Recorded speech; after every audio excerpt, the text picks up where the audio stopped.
Ever get an itch in your brain, one of those little problems that burrows in and just won't leave? Usually we distract ourselves, but today I did something different.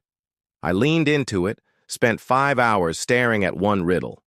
And here's what that did to my brain. It started innocently enough. Classic riddle. Man on 21st floor, blah, blah, blah. You've probably heard it. I had the luxury of a brand new problem to tackle, and my brain loved it. The first hour was kind of like the first date. My brain was all smiles and excitement. It was ready to play. Problem-solving centers lit up. Logic circuits hummed. My brain saw this new riddle like a romantic prospect, and it was ready to fall in love. First moves were confident. No messing around. I broke the problem into parts, studied each piece. Time for some classic deduction. Okay, the elevator is working. It goes to the 21st floor. The man comes down every day. He's not broken. Assumption discarded. And the man rides the elevator all the way down in the morning, but only to the 15th floor at night. Why? What's special about the 15th floor? Was there something there? Was there someone? Or maybe it was the highest floor for public use with the penthouse above needing a key card. Maybe he gets out there to grab a package. But why would that depend on the weather or who else is in the elevator? Something about the 15th floor didn't add up. There had to be more to it. I scratched that theory. And the next one and the next one. But nothing stuck. Nothing made sense.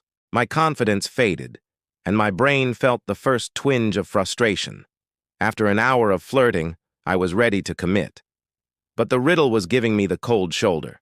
As the minutes ticked by, my brain's positivity took a nosedive. We entered the zone of frustration. It was like my brain was trapped in a room with the riddle and there was no escape. The walls seemed to close in. I paced, I mulled, I chewed on the edges of my thoughts. Anything to get it unstuck. But the harder I tried, the deeper in the mud I sank. In the back of my brain, the anterior cingulate cortex was screaming, waving a red flag, shouting, "Change your strategy!" But there was no new angle, no bright idea. I was stuck in a rut of my own making. Around hour 4, I realized I was fighting a losing battle. It was time to retreat. My brain was exhausted, frustrated, defeated.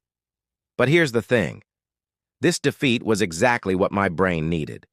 You see, when you hit a wall, there's a tendency to keep battering your head against it, hoping to break through.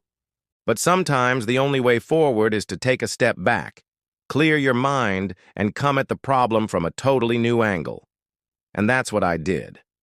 I walked away, letting my brain cool down. I literally did something else for an hour. And when I came back, the riddle didn't seem like a monster anymore. It looked like a friend.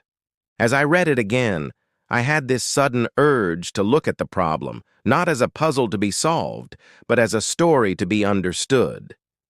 I wanted to know the man's story. Who was he? What was his life like? And in that instant, everything clicked.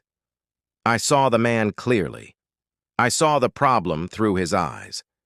It was as if I was suddenly standing right next to him in that elevator. It wasn't a eureka moment. It was a sudden surge of clarity, a wave of understanding that washed over me. It was like the walls around me dissolved and I was left standing in the middle of the solution. It was beautiful. It was elegant. And it was so simple. Now, don't get me wrong, it wasn't easy. Getting to that breakthrough, pushing through the frustration, that was the hard part. But once I got there, oh boy, was it worth it. That feeling of understanding, of having the answer, that's what kept me going. That's what made all the frustration worthwhile. It wasn't just a riddle I solved. I learned a little more about my brain, about myself, and that made the 5 hours vanish like they never happened.